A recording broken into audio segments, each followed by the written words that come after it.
करो. Hello students. Let us start with chapter 1, real numbers. Now, in the lower class, you have studied about various types of sets. First one was natural numbers, which was denoted by capital N, which includes the set of 1, 2, 3, and so on up to infinity.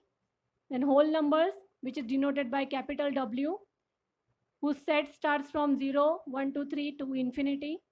Then integers, which is denoted by capital Q, which set include negative numbers, 0, and positive numbers. We can represent it on the number line like this. Then comes the real numbers, which is denoted by capital R.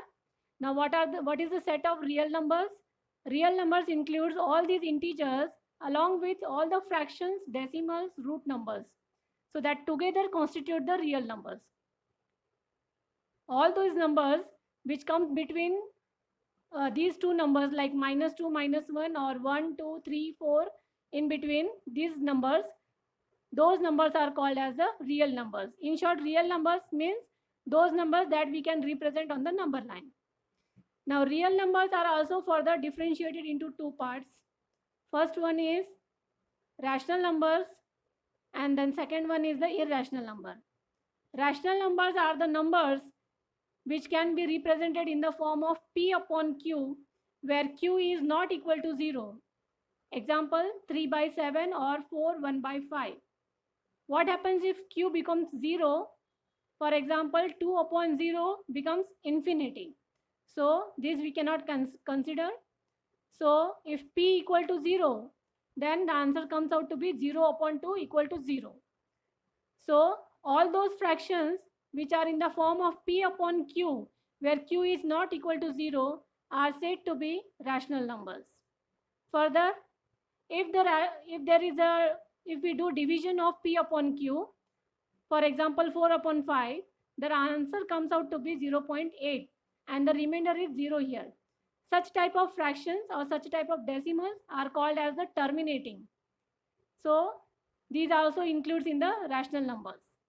Then if the decimal is non-terminating, then it should be either recurring or it is also called as the repeating.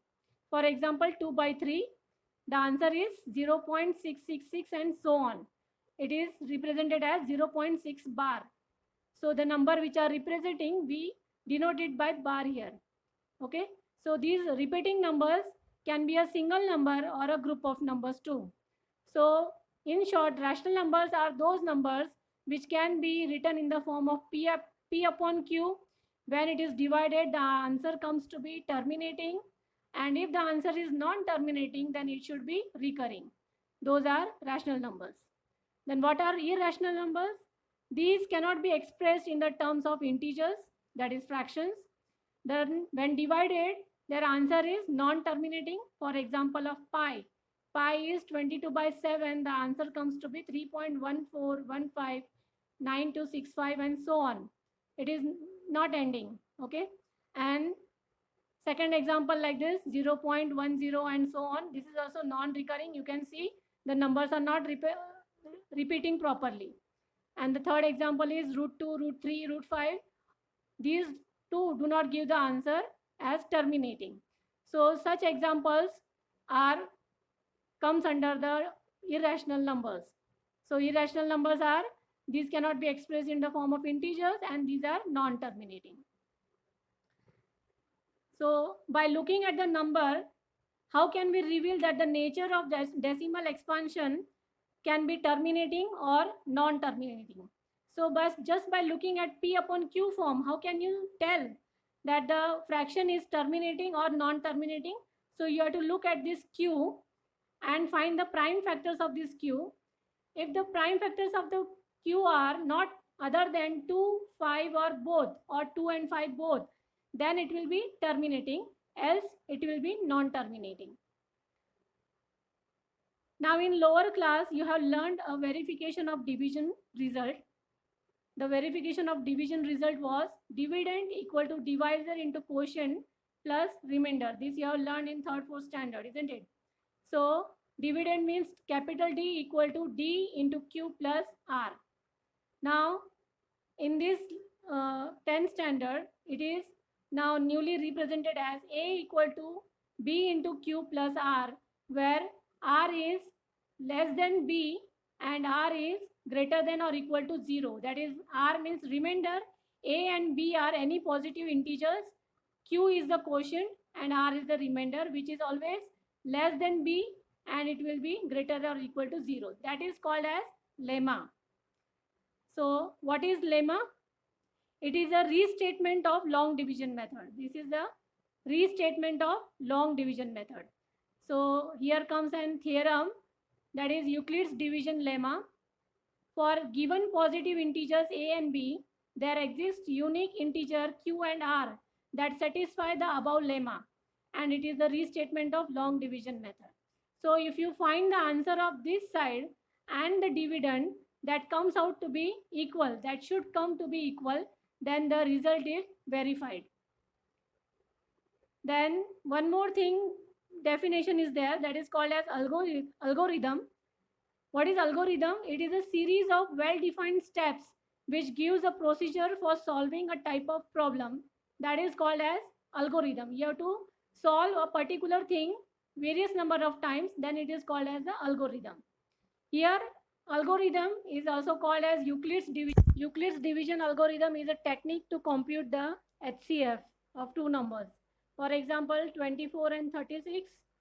So if given two numbers, then you have to see which number is greater, and that will be your dividend. Then equal to 24 into 1 plus 12, this is your remainder. So go on solving like this. So at the last, when the remainder is 0, at that time, what is the divisor? That is called as the HCF of those two numbers. So here the HCF is 12. Okay. So this way you can solve your exercise 1.1, question number 1. I have solved it here. You can see it. Second thing is, you must know that every positive integer will always be in the form of 2q, and every positive odd number or odd integer will be always in the form of 2q plus 1 or 2q minus 1. Now you know 2 is an even number. So all the number which are the multiples of 2 are called as even numbers, and if in an even number 1 is added or 3 is added, then it becomes the odd number. Okay, now let us start with exercise 1.1. This is question number 1. First question, 135 and 225. So here 225 is greater than 135. So it will be your dividend, and then solve as per the division result or the lemma. So here at the last you will get 45 into 2 plus 0. Here you get the remainder as 0. So when you get the remainder 0, at that time the divisor is called as the HCF. So here HCF is 45.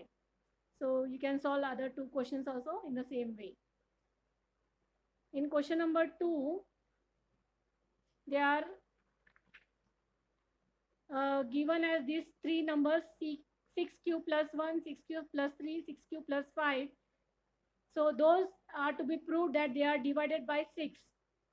So in these numbers, b equal to 6 and a is any positive integer, let a be equal to 6q plus r, that is 0 less than equal to r less than 6. So if r is less than 6, the value of r will be 0, 1, 2, 3, 4 and 5, as it is less than 6. So substitute this r equal to 0, r equal to 1, 2, 3, 4, 5 in the equation cq plus r, where there is r, put 0, 1, 2, 3, 4, 5. You will get these numbers, that is 6q, 6q plus 1. If it is 6q, that is divided by 6, you know. If it is 6q plus 1, it is not divided by 6. For example, if it is 36, it is divided by 6. And if it is 36 plus 1, that is 37, it will not be divided by 6, and so on. Okay. So we can say that odd numbers will be of the form 6q plus 1, 6q plus 3 and 6q plus 5. Question number 3 is, you have to find HCF of 616 and 32. It is same as question 1. Question 4 is, again it is same as question number 2, but a little difference. Here you have to consider a is any positive integer and b equal to 3 here. You have to prove that all the positive integers are of the form of 3m or 3m plus 1. The square of any positive integer is of the form of 3m or 3m plus 1. Okay, so b equal to 3 because it is given as 3m here. So b equal to 3. So the equation becomes, the lemma becomes a equal to 3q plus r, where 0 is less than or equal to r less than or less than 3. So r is less than 3. So value of r becomes 0, 1, 2 and 3. So therefore a becomes here 3q, 3q plus 1 and 3q plus 2. Now here they are asking for the square. So you have to solve this by using their squares. So first equation, a square equal to 3q square. 3q square is 9q square. Take out 3 common. In bracket it will be 3q square. And this 3q square take as constant, that is k1. So answer is 3k1. Similarly, a square is 3q plus 1 the whole square. This is a plus b the whole square formula. A square plus 2ab plus b square. Apply this formula here. It gives you 9q square plus 6q plus 1. Take out 3 common from these two terms. That is 3q square plus 2q and 1. So take this bracket as constant as k2. So it becomes 3k2 plus 1. Then the third one is a square equal to 3q square plus 3q plus 2 the whole square. Again apply the same formula and take out. Now the last term is 4 here. We need it at 1. So differentiate it 3 plus 1 as, and from these 3 terms take out the common 3 and the bracket is considered as k3. So it becomes 3k3 plus 1. So here k1, k2, k3 are some positive integers, and square of any positive integer is either of the form 3m or 3m plus 1. Hence it is proved here. Similarly, for cube you can do it. This I have solved for you. For cube you have to use the formula a plus b the whole cube equal to a cube plus 3a square b plus 3ab square plus b cube. By using this formula you can solve this the way I have done it here, and you will get the result. Okay, this was 1.1. That's all for now. Do like, share and subscribe my channel, Get the Math.